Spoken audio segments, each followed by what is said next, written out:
My name is Frederick Mujira. I come from Western Uganda.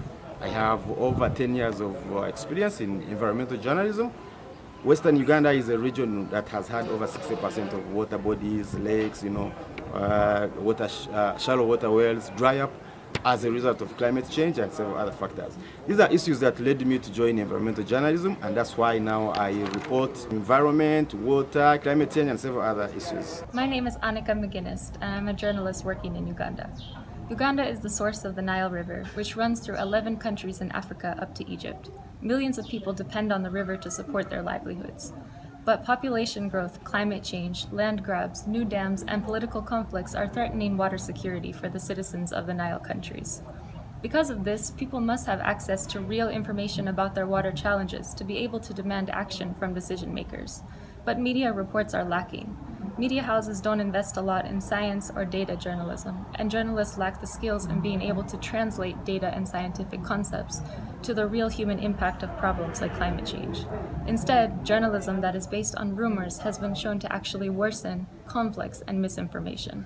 In 2011, we met as water journalists from Africa in Cape Town, South Africa, and formed Water Journalists Africa. Water Journalists Africa is a network of about 700 journalists from Africa, from 50 countries in Africa that report about water, specifically water issues across the continent. Then in 2016, we formed InfoNile. InfoNile combines interactive data-driven maps and visualizations with local storytelling.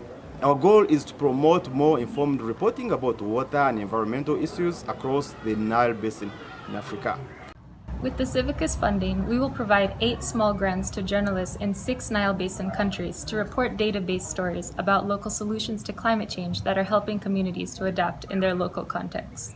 We will mentor the journalists in data journalism and expose them to new technologies such as drones, satellite imagery, and interactive maps to provide new layers and perspectives to their stories. With the help of our coordinators in Sudan, Kenya, and Ethiopia, we will translate stories to Arabic, Swahili, and Amharic to reach more audiences.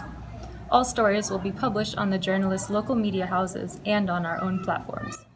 We certainly believe that with more visibility about local solutions to climate change, other communities will also be able to replicate them and expand their impact. Our project will equip people with information needed to demand accountability from decision makers and improve their livelihoods.